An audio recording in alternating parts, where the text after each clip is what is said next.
За би бол эрчим хүчний салбарт бол докторийн зэрэг хамгаалсан. За нарны энергийг яаж ашиглаж хөргөлтийн энерги гаргаж авах. За хоёрдугаарт философийн салбарт докторийн зэрэг хамгаалсан. За гол нь одоо мэдлэгийн этик гэсэн тийм сэдвээр докторийн зэрэг хамгаалсан. Хоёулангийн Германд, нэг нь Дрезден хотын техникийн их сургууль, нөгөөх нь Мюнхений Людвиг Максимилианы их сургууль. Зигмунд Фройд гэдэг психоаналитикч, сэтгэл судлаач одоо дэлхийн алдартай одоо хүн шүү дээ. Зигмунд Фройд. Зигмунд Фройд бол хэлсэн байдаг л да.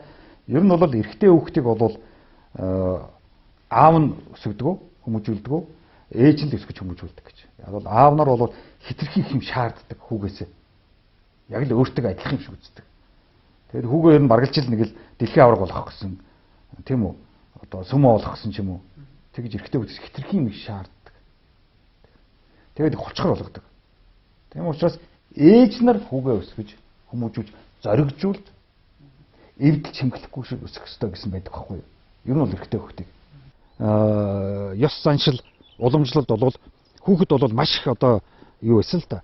Одоо юу гэдгийг их дэгж урамтай их баригддаг байсан л да ээж аавдаа. Тэр чинь ерөнхийдөө хүүхдүүд чинь болвол хөдөө болвол ерөнхийдөө ээж аавхаа л одоо ажилчч шүү дээ. Тийм нэг хүүн адуугийг хариулна, нэг охин нь үнэгийн саана. Тийм үү? Тэгэхээр ерөнхийдөө ийм их ээж аавхаа одоо гарт амьдрдаг амьдрал л да. За Улаанбаатарт ороод ирэх юм уу ийм одоо суурин газар, хотос суурин газар ороод ирэхээр чинь тэр их ээж аавдаа баригдсан амьдрал чинь боломжгүй болж эхэлж байгаа байхгүй юу? Тэгэнгүүтэл одоо нөгөө одоо зөрчил гарч ирж шүү дээ.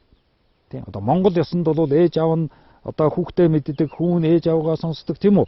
Одоо тэр хүнтээс очиж суу гэхэд очиж баргалж суудаг тийм үү? Тийм үү? Ээж аавхаа өгөнд ордог гэсэн ийм одоо ойлголттой. Энэ бол бидний 100 жилийн уламжлал. А өнөөдрийн 21 дугаар зуунд Улаанбаатарт одоо хот суурин газар дархан юм уу Эрдэнэт ийм амьдарч байгаа хүмүүс тэр уламжлалт баригдаж болохгүй. Өөрийгөө аваад өөрийнхөө амьдралаар явах хэрэгтэй. Өөрийнхөө амьдралын одоо бүтээлч нь болох хэрэгтэй. Тийм. Мэдээж одоо дээр үед одоо хөдөө байсан тэр бидний түүхийн одоо амьдралд бол аав нар бол үрг гүйцэтгэжсэн л да тэр үед бол. Гэтэ нэг одоо хүмүүжүүлэхгүй шүү дээ. Ерөнхийдөө ном сум арвах, морь яаж уургалдаг, мал яаж хариулдаг тиймэрхүү туршлагаар бол аав нар илүү байсан. Тийм учраас аавгаа сонсохоос өөр арга байхгүй. Өнөөдөр хөдөөч гэсэн аавгаа сонсохоос өөр арга байхгүй. Одоо тэр мал аж ахуй гэдэг чинь туршлага дээр тулгуурсан онолгүй учраас. Улаанбаатарт 21 дугаар зууны өнөөдрийн одоо монгол хүн өнөөдрийн аавыг бол бид нар өөрөөр ойлгох хэрэгтэй. Өнөөдрийн аав нар бол хүүдээ тийм их хүлгэрч аав байж чадахгүй. Яг бол мэдлэг боловсрал гэдэг чинь маш их одоо мэдээлэл тархаж шүү дээ. Тийм учраас хүн аваасаа илүү мэдлэг боловсралтай болох боломжтой болчихсон. Тийм учраас аав нь хүүдээ заах биш хүн ч бас аавдаа заадаг. Тийм үе эхэлж шүү дээ. Тийм. Тэгэхээр эн чинь цоошин нийгмийн одоо харьцаа үүсэж шүү дээ. Эмэгтэйчүүд нар бас ялгаа байхгүй. Зөвхөн ээж нь одоо охиндоо сургамж айлдах биш. Охин нь ээжтэй юм хэлэхдэг. Тийм мэдлэг боловсролын 21 дугаар зуун эхэлж байдаг шүү дээ. Тийм учраас бид нар одоо тэр дээр үеийн тийм үү одоо хатан хүн илүү ээж нь илүү аав нь хүүдээ заадаг, хүн аавгаа сонсдог гэсэн тэр бүх харьцаанууд одоо өөрчлөгдсөн. Тэр бол нурж унсан. Өнөөдөр бол ээжээсээ айгаад авах хэрэггүй охтууд хүүхэд аавсаа айгаад авах хэрэггүй. Яг бол энэ чинь 21 дугаар зуун шүү дээ. Энэ одоо 21 дугаар зуун тэр түүхийн тэр соёл уламжлал хоёр чинь манай зөрчилдөөд ингээд одоо ээж аваад ээж аавч биш хүүхдүүд нь хүүхдүүдч биш ингээд нэг хоорондын юм ямар ч одоо ойлгомжгүй ийм одоо байдал үүсчихэд байна шүү дээ. Бүр дээр үеийн Чингисийн үеийн уламжлалаараа 21 дугаар зуунд амьдраад шүү дээ. Ээжигээ хүнддэг нь аавгаасаа айж шиг, аавхаа өгөнд оронч шиг. Тэр хүн буруу ярьж ивэл яг аав нь буруу юм яриад байвал яг. Өнөөдрийн аав болгон мундаг шүү дээ. Ээж нь буруу юм яриад байвал яг. Ээж болгон мундаг шүү дээ. Тий. Бүтэхгүй ээж нар зөндөө шүү дээ. Бүтэхгүй аав нар зөндөө шүү дээ. Тий. Залуучууд болохоор интернет рүү ороод компьютероор дамжаад маш их одоо орчин үеийн мэдлэг боловсрол олоод авчдаг. Ээж аав нь тэр мэдлэг боловсрол руу орох боломж бас бага. Тий. Энд чинь тэргүү насан турш хүмүүс чинь тэгэл цалин мөнгө аж амьдралаа хөөгөөд тэгж их залуучууд шиг интернет рүү орж үргэлж шинэ мэдлэгийг авч явах боломжгүй шүү дээ. Цаг завч байхгүй. Тийм учраас тэр хүмүүс чинь ерөөдөө хуучинсаг уламжилт юмараа яваад идэх байхгүй. Тэр нь толгооноос нь гараагүй. Тийм ингээд ийм орчин үеийн одоо залуучууд хуучин уламжилт ёс нь одоо толгойд нь тогтчихсон ээж аавуудын хооронд ингээд маш их зөрчил үүсэж шүү дээ. Аав ээж бол юу ч одоо нэхэх шаардлагагүй шүү дээ. Аав ээжтэй бол хэн ч өргөө. Тийм учраас тэр ачиг хариулна гэдэг бол тэр нэг бол мухар сүсэг, үг бол одоо бүгд түүхийн одоо юу гэдгийг хоцрогдсон нэг тийм л ойлголт. Аав ээж ямар ачиг хариулах гэдэг.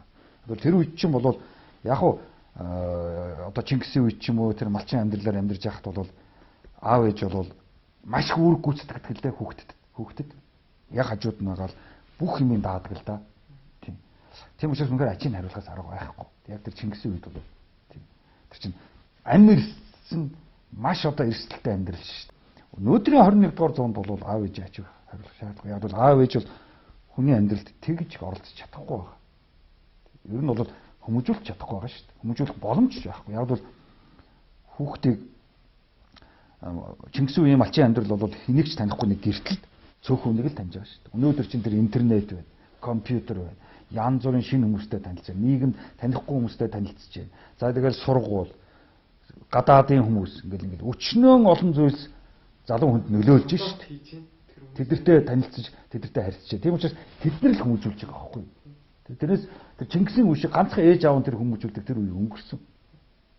Ганцхан ээж аав нь амьдралын дааж авдаг тэр үе өнгөрсөн. Өнөөдөр өөрөө өөрийгөө аваад явах боломжтой амьдрал бас байна шүү дээ.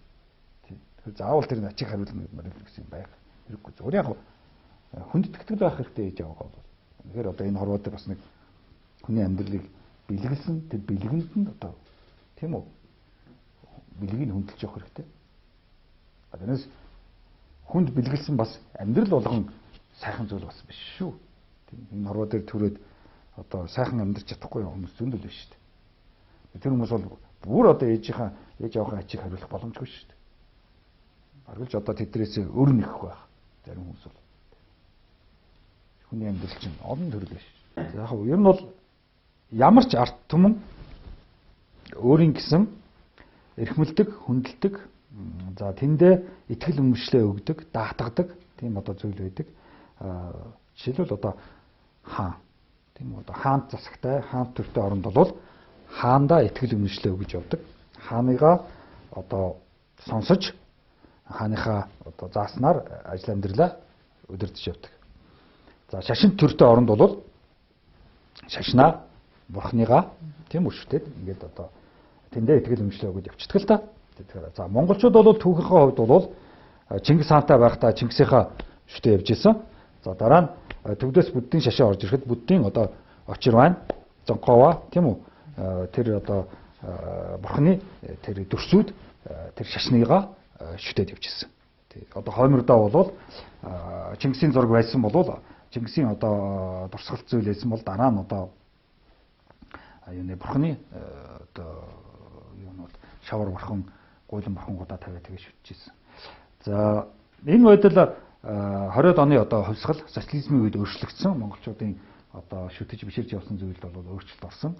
За үүгээрээ одоо жишээлбэл социализмын үед Чойболсонгийн одоо зургийг бурхныхаа гуйлан бурхангаараа сольсон. За ингээд Чойболсонгийн зургаа хараад Чойболсонгоо шүтээд Чойболсондоо итгэл найдвараа өгөөд ингээд амьдралаа одоо зохицуулж ирсэн. Гэтэл 90 онд одоо тийм үү арчлал эхлэх үед Чойболсонгийн зурагч байхгүй, Цэдэн балын зурагч байхгүй болчихсон. За одоо яах вэ? Тийм үед одоо хүнд юунд итгэж өмшиж явах вэ? Тийм. Нэгэнт итгэл өмшлүүд нь байхгүй болсон хүмүүс. Тэр нөгөө хоймордоо тавьж ирсэн зүйл нь одоо байхгүй. Хоймор нь хоосорчлоо шүү дээ. Гэтэл нэг шин зүйл гарч ирсэн. Тэр нь арчлал гэдэг нэг шин зүйл гарч ирсэн. Арчлал чи өөрөө ямар ч тийм биет одоо тийм зүйл биш шүү дээ. Тийм. Арчлал чи өөрөө символ биш шүү дээ. Арчлал чи өөрөө зүгээр философийн улс төрийн ойлголт хугдах нь шүү дээ. Арчлал юу ч хийж бүтэхгүй шүү дээ.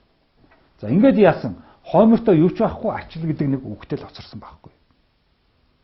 Ингээд ямар ч итгэл үнэмшил байхгүй. Ямар ч найдах зүйлгүй. Ямар ч үнэмших. Тийм үү? Одоо онолгүй. одоо үлдээд.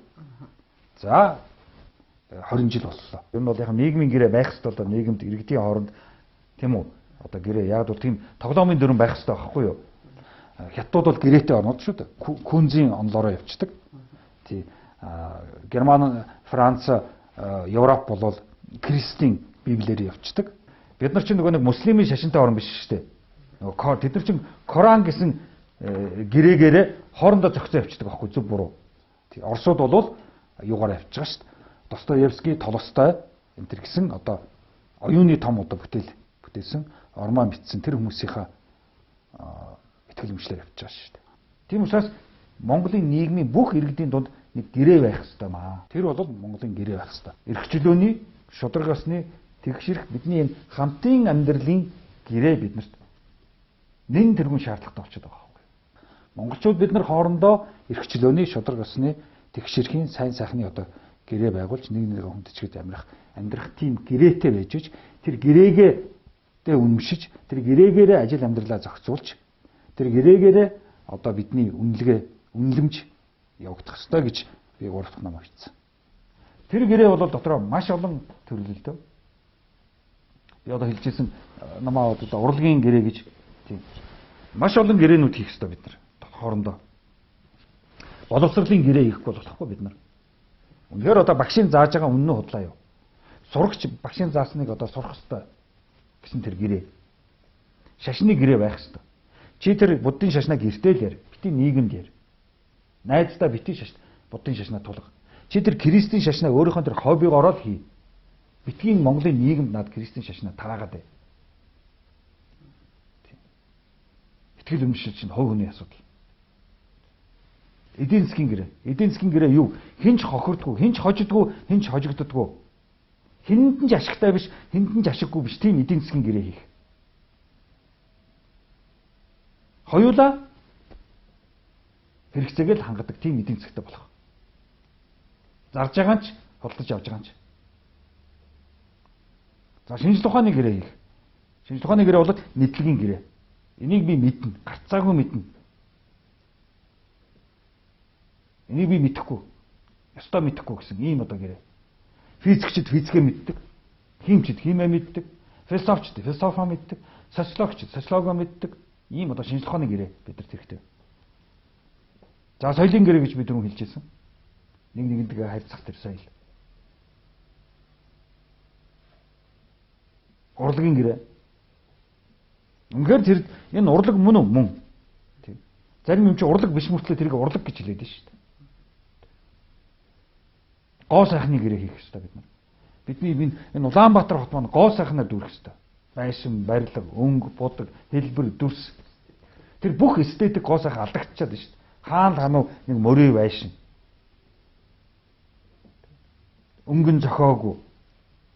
Цонхон том жижиг эстетикийг бүрэн одоо бид нар устгаж шүү дээ. Дээвэр нь таараагүй. Дээврийнх нь өнгө байшингийнхаа өнгөтэй зогсоогүй. Тэр нэг ансамбл дутагдаад шүү дээ бид нар чинь.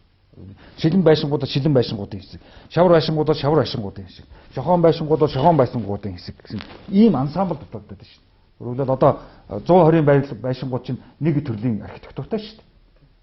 Гэтэл өнөөдөр одоо 40 мянган байшингууд нэг төрлийн архитектуртай. Тэгэд энэ архитектурыг эвдээд байна шүү дээ. Гоо сайхан хаав юм. За соён гэрлийн гэрээ хийх. Шашнаас одоо аль болох татгалзах. Гэгэрл соён гэгээр мэдлэгээр бие чимэх. Шашнаар биш. Мухар сүсгээр биш. Ягаад би соён гэгэрл яриад өгвөл энэ чинь Монгол он чинь тэр чигээрээ мухар сүсгээр дүүрсэн. Мухар сүсгийн хамгийн дээд цэгийн жишээ бол одоо энэ бөөнар. Чингисийн академи. Одоо даваа нэм гэж нөхөр одоо мухар сүсгийн дээд хэмжээ шүү дээ. За танин мэдэх хүн гэрээ. Үнэхээр хүн танин мэдчих болно юмыг. Танин мэдэх үү. Одоо харьцангуй гэдээ манайхан чинь нэг аюултай яриад шүү дээ. Үгүй тийм биш. Үнэхээр хүн мэдэж болно. Хүнд мэдэх чадвар бий. За тэгээд залуу дунд болон хөгшин үеийнхний гэрээ. Залуу хүмүүс хөгшин хүмүүсийг хүндэлдэг. Хөгшин хүмүүс залуу хүмүүсийг хүндэлдэг. Ээж аав нь хүүхдээ хүндэлдэг. Хүүхэд нь буцаагаад ээж аваагаа хүндэлдэг. ийм одоо гэр бүлийн гэрээнүүд хүртэл одоо манайд одоо хэрэгтэй болчиход байна шүү дээ. За ингэж одоо Монголын нийгэм сайн нэг нийгэм шиг нийгэм болно. Тээгүү цагт бид нэр одоо энэ амьдрал, одоо энэ байгаагаа нийгэм гэж нэрлэж болохгүй. Яг бол бид нар тоглоомын дүрм алга хууль арчлалын үед хууль биш болоод социализмын үед гэмт хэрэгтэн гэж хэлсэн хүмүүс маань арчлалын үед босс болоод намын дарга болоод шинжлэх ухааны академийн профессор болоод их сургуулийн ректор болоод явчихж шүү дээ. Социализмын үед бидний сайн гэж хэлсэн зүйл чинь одоо арчлал эхлэн гутал муу болчихж байгаа байхгүй. Тийм. Сайлдаг зүйл маань муу болчихж байгаа байхгүй. Одоо чи тэгж болохгүй. Социализмын үед чамайг сайн гэж хэлсэн зүйлийг чи арчлалын үед хийх юм бол муу. Одоо чи социализмын үед үнэт шудраг байсан бол арчлалын үед үнэт шудраг байвал чамайг ёстой хүмүүс доромжлно. За үүнтэй адилхан социализмын үед муу гэж бидний жигшдэг зүйл арчлалын үед сайн зүйл болоо хүрч байгаа байхгүй. Өөрөөр социализмын үед худлаа ярих, хулгай хийх, дээрэм хийх чинь муу зүйлс байлаа шүү дээ. Одоо арчил болоод ирэнгүүт л худлаа ярих, хулгай хийх, дээрэм хийх чинь сайн зүйл болоо хүрч байгаа байхгүй. Одоо бидний нэг тасаж хэлсэн зүйл шүү дээ. Чадж байгаа юм дарга байхгүй. Чөлөөт зах зээл. Чадж байгаа юм дарга байхгүй. Чөлөөт зах зээл гэсэн энэ хоёр зүйл бол Монгол орныг арчилсан 20 жилд бол балалсан байхгүй. За харьцангуй гэдэг бол мэдээж бас одоо арчлалын үед их ярьдаг үг болж хувирсан. Яасан гэхээр сайн зүйлийг муу болгоч болно, муу зүйлийг сайн болгоч болно. Харьцангуй штэ гэдэг байхгүй. Яг л тэр үгээр л явах туфтаа юм шиг байна. Эн чин зөв гэж хэлэхдээ юм харьцангуй штэ гэд буруу болгочдөг. Эн чин мэдлэг гэхдээ юм харьцангуй штэ гэд мухарсаг болгочдөг. Энэ шашин энэ одоо шинжлэх ухаан гэр чинь юм харьцангуй штэ гэд шинжлэх ухааныг шашинтай холбоо хийдэг, шашныг шинжлэх ухаантай холбоо хийдэг. Ингээд игээд юу ч болгочих шээ. Түүх бидэнд туслахгүй. Яг түүхээс нэг ганц хоёр сургамж авч болно. Ганц хоёр хон сургамж. Маргаашийн ирээдүйд түүх тийм их хэрэг болохгүй шүү. Яг бол маргааш чинь шин сонин мэддэхгүй юм их байна шүү дээ маргаашд. Ер нь Чингисийн үед нэг ийм нэг байлдаанч, бие сайтай, хөдөлгөөнтэй, овсгоотой, за нэг итгэл үнэмшил бурханлаг юм байхгүй, шүтлэггүй, нэг жоохон бөөтэй. Гэхдээ бөөн нэг тийм нэг айхтар шүтлэг бол биш. Нэг ийм нэг одоо сэргэлэн овжин ийм нэг Аз хүмүүс олноороо энэ тэнд дайн хийж нүүдэл суудлал хийж мал хариулж явсан ийм нэг хүмүүс байсан юм шиг байгаа. Тэднийг л монголчууд гэдэг байсан юм уу? Тий. Зүгээр яг монгол үндэстэн гэхэд хэцүү л дээ. Тий. Өнөөдөр одоо дэлхийд монгол үндэстнийг тодорхойлоход хэцүү. Хөх толбот чих шиг, Чингисийн монгол чих шиг тийм гэх мэтчлэнгийн янз бүрийн нэрнүүд бий л дээ. Монгол гэдэг үг чинь өөрөө ч гэсэн их мафантай, маргаантай үг шүү дээ. Голын нэр юм уу, тодорхой нэг хүмүүсийн нэр юм уу, тодорхой нэг аж амьдралын хэв маягийг монгол гэдэг байгаа юм уу, тийм үү? Би бол амьдралын хэв маягийг монгол гэж бодоод байгаа. Идеологиг монгол гэж бодоод байгаа. Одоо байлдаанч их тийм бие сайтай бадрун одоо өнөөдөр нэг ном сум сайн харавчдаг, бүх сайн барилдчдаг, морь сайн унцдаг тийм хүмүүсийг монгол хүмүүс гэдэг байсан болов уу?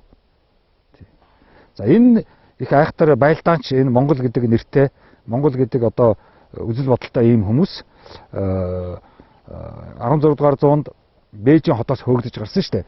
Тогоон төмөр гэдэг хаан нэртэй тийм үү? Одоо хаан гэхэд хэцүү шүү дээ. Монголын хаадаг яг бол хааны ордонгүй хүмүүс шүү дээ. Гэрте амьдардаг хүмүүс. Тэгэхээр хаан гэхэд хэцүү л дээ. Яг нь ноёд гэх юм одоо юу гэх юм тайж гэх юм уу тэгж л нэрлэх байх. Тэгээс бол дэлхийн утгаараа бол кинг гэх юм уу тийм ээ? Кингүүд бол биш шүү дээ. Дэлхийн утгаараа хаадууд бол биш шүү дээ. За тэгээд тогоон төмрөөс хөөгдсөн тэр одоо монгол үзэл бодолтой монгол маягийн монгол идеологтой юм монголжуу хүмүүс бүгдээрээ цухтаасан. За тэгэл зөвхөн Бээжингээс цухтагаагүй Арабын орнуудад байсан, Афганистанд байснууд цухтаасан, Иракд байснууд цухтаасан, Төв Азад байснууд цухтаасан, Оросын Кипчакийн тэр хавьд талд байсан монгол хэлбэртэнгөө цухтаасан. Тийм үү ингээл дэлхий дээр монгол хүн хаал байна. Тэр одоо эзэлж, ноёлж, дарлаж, дээрлэхэж явсан газруудаас бүгдээрээ цухтаасан. Дөрвсөн. Тэгэхээр энэ монголчуу хүмүүс дөрвөөд л одоо өнөөдрийг хүлээ шүү дээ. Тэгээ энэ дөрвж явсан одоо монголчууд бол Монгол ар Монгол нутагт л байгаа шүү дээ. Энэ ар Монголд бол ерөнхийдөө тэр дөрвсөн нөхдүүд чинь торгууд гэж нэртэй, торгон цэргүүд, захчин гэж нэртэй, дайн захалдаг нөхдүүд, тийм үү? Үзэмчин гэж нэртэй, дайны үед дуулж бүжгэлдэг нөхдүүд, тийм үү? Эдгээр чинь өөрснийгөө тийм үү? одоо үндэсний ястан гэж худлаа яриад байна шүү дээ. Андуураад байна шүү дээ. Уулмаа тэр үе чинь тэр нөгөө дайн байлдаанд л гүйцэтгэж авсан үрэг даалгавраараа л үзэмчин торгууд тийм үү уранхай дөрвөд янз бүрийн тийм нэртэй байсан байна шүү дээ. Тий. Өөлт ч гэх юм уу тийм үү. Тэд нар чинь сүүлдээ одоо өөрсдөө ингээд хэв маягаар амьдралынхаа хэв маягаар бас одоо үндэсний ястан гэж өөрсдөө нэрлэдэг байгаа байхгүй юу. Тий.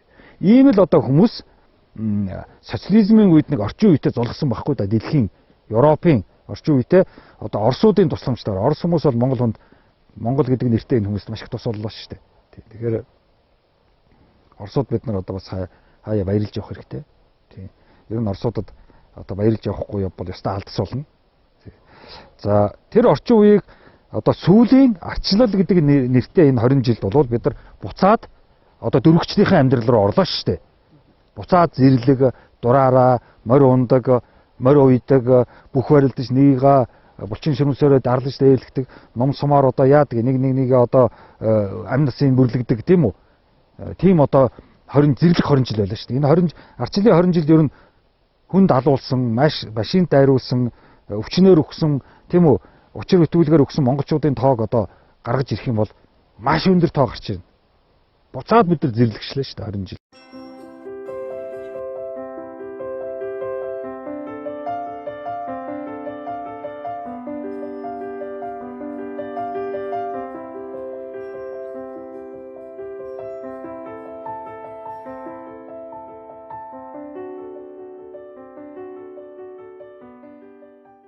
Ерөөсөө яг монголчуудын бид яг ингээд ажиглаад байхад нэг мэдлэг боловсрол гэдэг зүйлийг ерөнхийдөө нэг хармаандаа хийждэг ч юм уу, хажуудаа аваа явж яадаг ч юм уу. Тэгээ хэрэглэх үедээ хэрэглэхгүй үедээ хэрэглэдэг. Мэдлэг боловсролч байсангүй. Сүүлд Оросууд л бидэрт сургууль, их сургууль барьж өглөө шүү дээ. Сүүлд Оросууд л одоо бидний номын сантаа болголоо шүү дээ. Бид нар чи хааны ордон байхгүй байсан хүмүүс юм чи. Яг цогтын балгас, хэний балгас гэж үлдсэн балгасууд бий л дээ. Тэр чинь яг тэр хаан гэдэг утгаараа айхтар том тийм ордонгууд байсангүй шүү дээ. Одоо номын сантаа, их сургуультай тийм ингээл ийм иж бүрэн хааны ордонгууд байсангүй шүү дээ. Өөрөлд зөвхөн л хаан амьдардаг нэг орон сууц л байсан шүү тэр үед. Тэрийг өнөөдөр балгас гэж нэрлэдэг байгаа шүү дээ. Үлдсэн башингээс үлдсэн эдэн тобоонуудыг хараад. Гэх мэтлэнгээ бид нар бол ер нь бол мэдлэг боловсрол үйлдвэрлэх бидэрт боломж байгаагүй. Яг бол тэр олон зуун жил дөрвөлээ шүү дээ.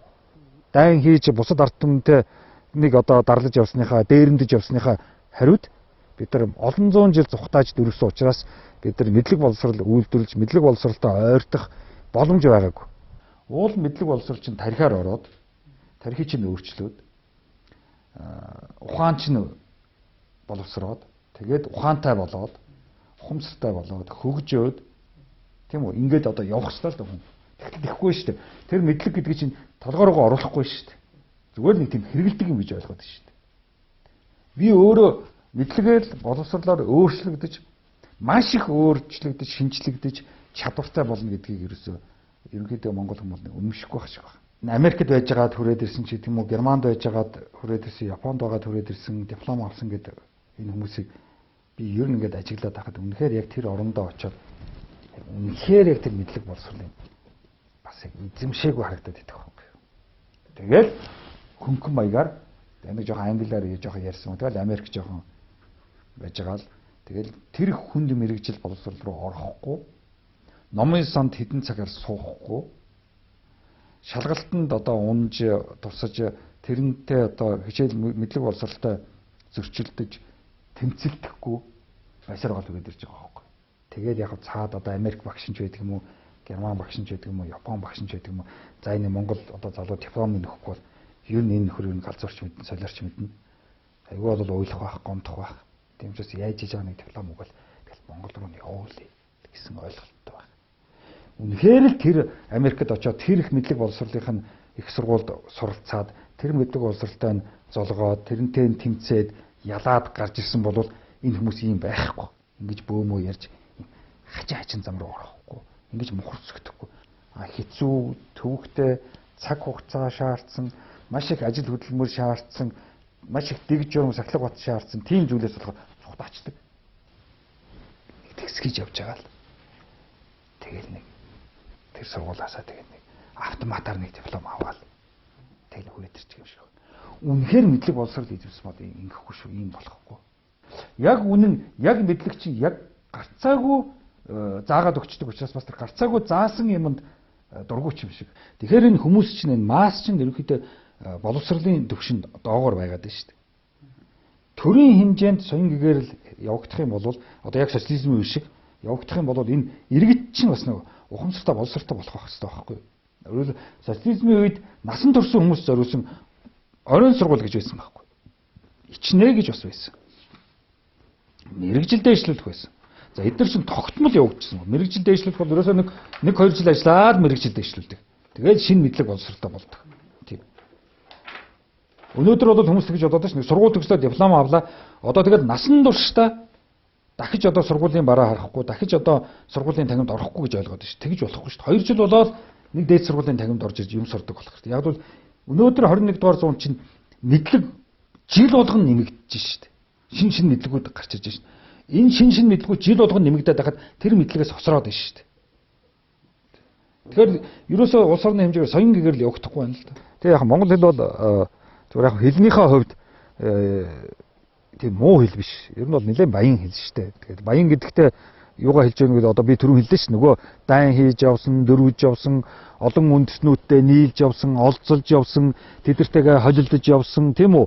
Харилцсан нэг гэр бүл болж хүүхдүүд гаргаж явсан гэд энэ бүх одоо холилдсон тэр ард түмнүүд 16, 17, 18 дугаар зуунд хамтарсан амьдарч байхдаа нэг нэгнийхээ хэлийг хоорондоо аваад явсан учраас монгол хэл бол маш их баялаг хэл. Ер нь бол нэг хэл бие дааж хэзээч байдгүй шүү дээ. Тий. Яг бол олон ард түмнүүд олон хэлтэйгээ нийлж амьдардаг учраас. За монгол хэл бол ерөнхийдөө перс, турк, за хятад, төвөд, орос, манж гэдэг маш олон одоо хэлнүүдийг агуулсан. Тэдний холимог тийм хэл. Хятадтай бол бүр их олон үг байгаа. Оросуудтай бүр их олон үгнүүд байгаа. За турк бол маш их одоо. Тэр нь бол монгол хэл. Зөвхөн туркууд монголчуудаас одоо гаралтай гэдэг л дээ. Тэгэхээр түүхийнхээ хувьд гаралтай гэдэг. Тэгэхээр монгол хэл, турк хэл хоёрт монгол адилхан үгнүүд байх нь одоо ойлгомжтой л да. Гэхдээ тэр үгнүүдийг турк үг гэж хэлэх юм уу? Монгол үг гэж хэлэх юм уу? Тийм монголчууд тэрвээ туркуудаас авсан бол одоо турк үг гэх байх. Туркууд монголоос аваад явцсан болвол тэр үгнүүд турк үг биш, монгол үг л байх л та. Тий. Жишээлбэл одоо Эрдэнэ гэд миний нэрэнд ордог Эрдэнэ гэсэн үг бол одоо туркууд маш их хэрэглэдэг шүү дээ. Тэр энэ үг монгол үг юм уу турк юм уу бүгд мэд. Тий. Эрдэм гэсэн үг байна. Тий. Бас л одоо турк монгол хоёрыг хоёулаа хэрэглэдэг өгнөд шүү дээ. За тэгэл хөх тэнгэр энтер гэл одоо унгрууд хүртэл энэ үгийг хэрэглэдэг гэсэн.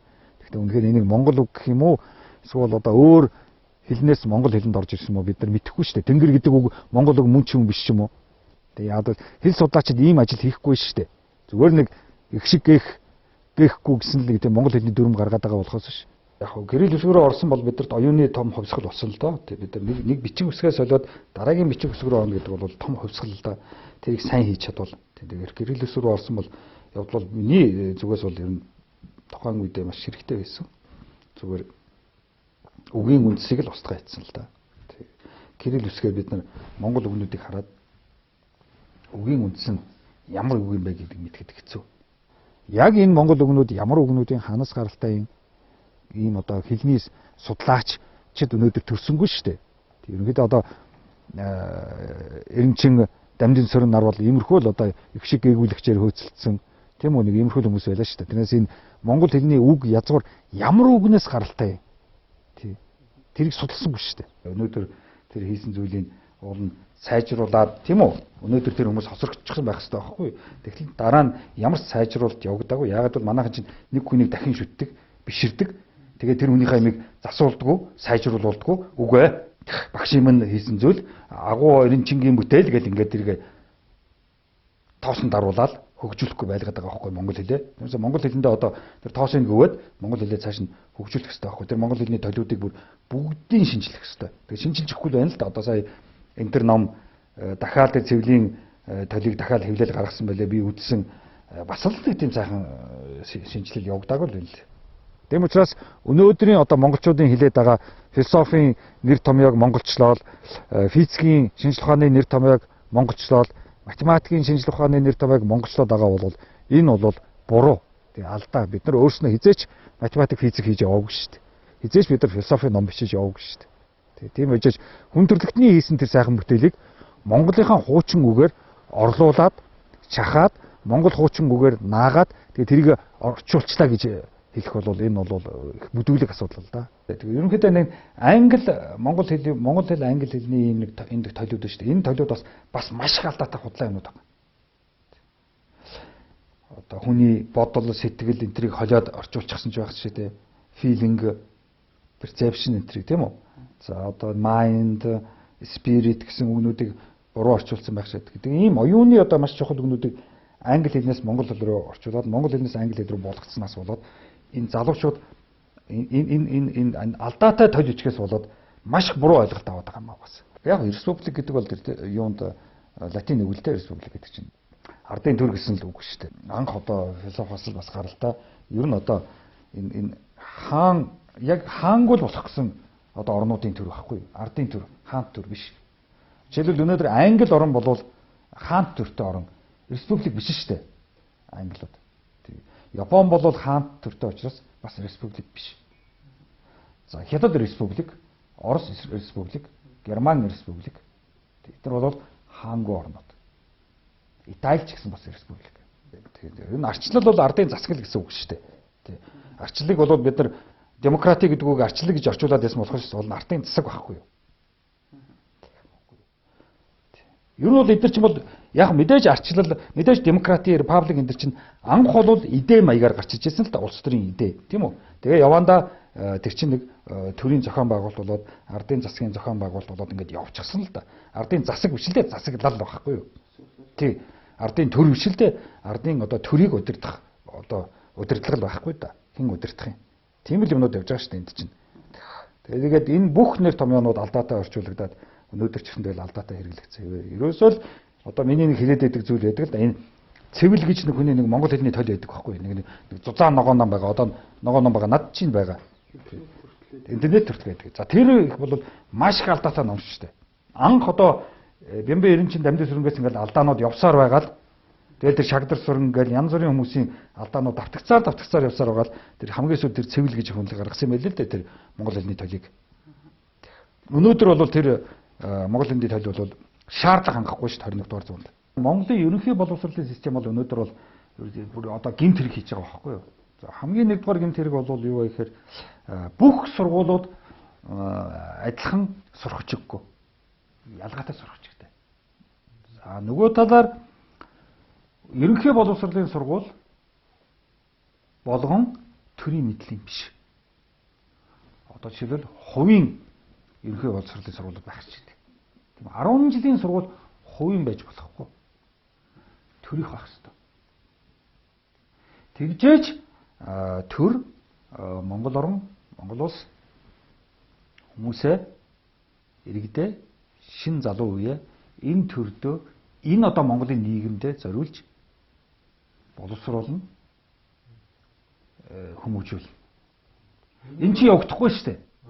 Тийм учраас одоо их сургууль ч юм уу хаан ч юм уу ингээд хүүхдүүд ороод ирэхэд бүгдээрээ ялгаатай биш тоорондоо мэдлэг боловсруулна. Уул нь ерөнхий боловсролын системээр ороод бүгдээрээ яг адилхан мэдлэг боловсролтой болсон байх ёстой шүү дээ. Ер нь бол 8 дугаар ангийн боловсролтой бүгдээрээ 10 дугаар ангийн боловсролтой 10 дугаар ангийн боловсролтой бүгдээрээ. Гэтэл тийм биш шүү. Нэг нь Туркийн хувийн сургууль, нэг нь хаанхын хятадын хувийн сургууль гэдэг юм уу. Нэг нь өмнө сулгасын хувийн сургууль гэдэг юм уу. Нэг нь одоо нөгөө зайсан толгойд байдаг баячуудын хүүхдүүдийн хувийн сургууль гэдэг. Нэг нь орчлон гэдэг хувийн сургууль байдаг ч юм уу. Тэгээд тэд нар үнэхээр илүү юу? Тэнд үнэхээр гоц гойд багш нар зааж ийн хичээл. Тэдний үзэж байгаа сурах хүч нь төрийн одоо бодлоготой нийцэх сурах хүч мөн үү? Ерөөсөө тэр 10 жилийн сургуулиуд хувийн ч бай юуны төрийн ч бай сургуулиуд үнэхээр энэ Монголын нийгэмд зориулж тэр хүүхдүүдийг бэлтгэж гэнэ үү? Эсвэл үгүй юу? Миний харснаар үгүй юм шиг. Одоо жишээлбэл Турк 10 жилийн сургууль сурж байгаа хүүхдүүд Туркийн нийгэмд л бэлтгэж байгаа болохоос биш Монголын нийгэмд бэлтгэдэггүй шүү дээ. Тэр хүүхэд тэр сургуулаа төгсөөд Турк явсан дээр Монголд ажиллаж амьдэрснаас. Яг тэр чинь Туркээр амьсгалтж байгаа юм чи. Ингээд одоо ерөнхий боловсролын сургуулиудад алдаа явагдаад Тэндээсээ ихтэй сургууль руу алдаатай нөхдүүд орж ирэл. Тэнд алдаан засагдахгүй нөгөө бас худлаа профессор, худлаа докторуудаас чинь худлаа юм сонсоод бүр холион мантан болоод тэгэл одоо жил болгон хэдэн мянгаараа залуучууд одоо Монголын ихтэй сургуулиудыг ерөнхийдөө одоо өстой жинхэнэ солиотой нөхдүүд одоо тэндээс чинь гарч ирж байгаа шүү дээ. Сүүлийн 20 жилд бол арчлын гэж нэрлэдэг байгаа 20 жил чинь энэ бүх одоо биднэрт байсан сайн сайхан зүйлээ бид нар мөн мухалгаа хийцэн шүү дээ. Тэгэхээр энэ чинь бүр төрийн хэмжээнд, улс орны хэмжээнд нийт одоо ард иргэд одоо юу гэдгийг бүр бүхэл нийгмийг хамарсан л одоо шинжилэлт өөрчлөлт хийх болох болчиход шүү дээ. Тийм л одоо хувьсгал одоо хийж болж ижил энэ улс орны одоо нэг зөв голдролдоо орно гэхээс биш мэдлэг боловсролын одоо хувьсгал хийгээгүй цагт бид нар зүгээр л одоо мөнгө төгрөг яриад бүрээд зөвхөн одоо эдийн засаг яриад тийм үү хөгжихгүй шүү дээ. Эдийн засаг бол хөгжлийн төлхөр биш шүү дээ. Мэдлэг боловсрол хөгжлийн төлхөр шүү дээ. Улс төрд миний орох гээд байгаа гол зорилго шин тэр шүү дээ. Энд орж ил энэ МУИС-ыг яаж өөрчлөх вэ? Монгол Улсын их сургуулийг энэ шинжлэх ухааны академиг яаж өөрчлөх вэ гэдэгт л одоо миний маш их одоо сэтгэл зовдөг байхгүй юу? Одоо ингээд энд байгаа энэ номнууд, энийг байгаа энэ бүх номнууд биш шүү дээ. Ийм номнууд бол Монгол орнд байх шүү дээ. Энэ номнуудыг ярьдаг хүмүүс ч байхгүй. Тэгэхээр энэ номд байгаа энэ мэдлэгийг одоо Монголын ард түмэн, Монгол Улсын их сургууль, шинжлэх ухааны академид яаж өгөх үү гэдэг чинь одоо миний бас нэг улс төрийн нэг зорилго л доо. Магадгүй 3 дахь хүчний одоо зорилго бас л нэг хэсэг шүү дээ. За энэ бол дэлхийн одоо сонгодог философчдын номнууд байгаа. За би цаг заавал гаруул эднэрээс уншиж идэг. Үргэлжил одоо унших бүрэл одоо шин зүйлийг мэдж авч яадаг. Ер нь бол аливаа нэг философийн ийм оюуны номнуудыг бол нэг удаа уншина гэж байхгүй шүү дээ. Олон дахин унших хэрэгтэй. Гэхдээ бүгдийг нь одоо уншихтаа гол нь биш. Энэ дотроос ямар номнууд нь хамгийн одоо чухал вэ гэдгийг бас хүн мэддэг байх хэрэгтэй. Тэрс хамаа намбаагүй замраагүй уншина гэж байхгүй шүү дээ. За эндээс бол одоо Аристотель, Платоноос ахуулаад Цицеро, Бэкон, за тэгэл одоо Спиноза, Локе, Дока, Декарт, Лейбниц, Руссо, за Германы философч Кант, Хегел, за энд одоо Дайнын философч Киркегард байна. За энэ Маркс байна. Энэ одоо Марксийн Капитал шүү дээ. Энэ маш гоё ном шүү дээ. Марксийн Капитал бол. За энэ чинээс болоод тэгэхээр нөгөө Германы нөгөө бас философч Ницшегийн ном энд байж байна. За энэ тараа Ленинийн ном байж байна. Юу хийх вэ гэдэг их гоё ном. Тэгээ манайхан яах вэ гэдээ буруу орчуулчихсан. Юу хийх вэ гэдэг энэ Ленинийн одоо ном байна. Философийн одоо том бүтээл шүү дээ. Ленин бол Оросын том философч шүү дээ. За энэ хөлсрөлийн номнууд байна. Хайдегерийн Being in Time гэдэг энэ номыг би монгол хэлээр орчуулсан, тийм ээ. За энд нөгөө Сартер гэдэг Францын философч байна. Ясперс байна. Германы. За энэ Wittgenstein гэдэг одоо энэ хэлний маш одоо том төлөөлөгчтэй мундаг одоо философч. За тэгэл Derrida-гийн номнууд байна. За цаашлах юм бол энэ нөгөө Rorty гэдэг Америкийн их сайн философч штэ орчин үеийн. За Habermas гэдэг Германы одоо өнөөгийн том философч байна. Энэ John Searle гэдэг энэ Америкийн бас их сайн философч штэ. Энэ юуны талаар бичсэн, хүний оюуны талаар бичсэн. За ингээл Тайлер гэдэг энэ юуны Францын их том философч байна. Энэ Германы Sloterdijk гэдэг нэг сайн философч гэдэг. За тэгэл ингээд ийшлэх юм бол нөгөө Джон Росс Америкийн философч байна. Энэ нөгөө Ноцик байна. За ингээл одоо ийшгээ нөгөө Chomsky, McDowell гэл ерөөдөө ингээл өнөөгийн одоо бас философчны номнууд бол энэ нөгөө дүүрэн байгаа л да. Strawson энэ тэргээл. За доош энд бол нэлийн улс төрийн маягийн номнууд байна. Энэ Shock энэ тэргээл Naomi Klein энэ тэргээл энэ American Vertigo гэдэг нэг Францын философчийн ном байдаг. Америкийн тухай гэх мэтлэнгийн одоо янз бүрийн номнууд. Энэ Diamond-ийн Баянба ядуу гэсэн ном байна. Тий. Энэ Nation-ийн тухай ном байна. Гэх мэтлэнгийн энэ бол дандаа л миний одоо шууд аваад үргэлжил ингээл уншиж яадаг. Энэ тэндээс нь уншиж яадаг. Ийм одоо сонгодог философчдын номнууд байна. За одоо докторийн цол хамгаалахтай философи. Эцний ном ирсэн бэ. Яг ерөнхийдөө нэг зайлшгүй унших настай ном байдаг байхгүй юу? Тэр бол нэг 500-аад ном байдаг. Тэр 500-аад номыг ерөнхийдөө нэг уншсан байх хэрэгтэй. За тэгээд тэр дотроос 3-4 номыг бол бүр нарийн уншиж шүү дээ.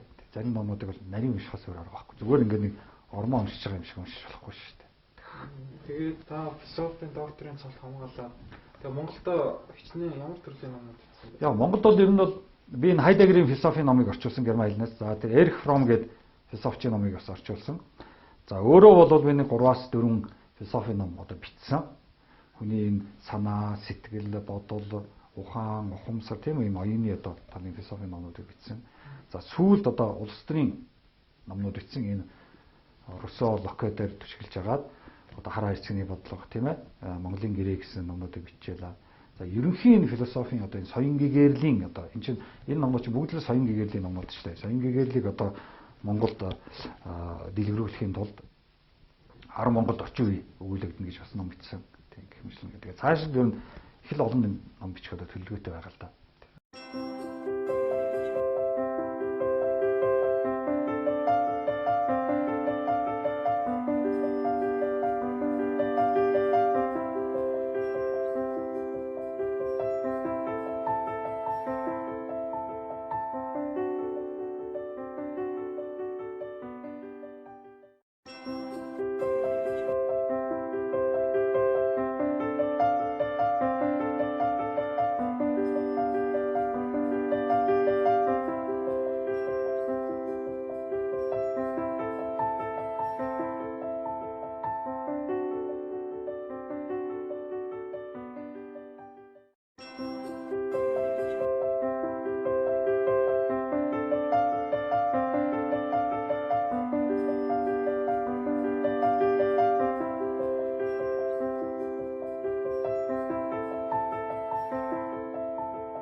Ер нь бол одоо энд бид нар ингээд харж байгаа дандаа л Герман, Франц, Англи одоо юу гэдэг Америкийн том философичны номнууд байна шүү дээ. Дэлхийн сонгодгоо.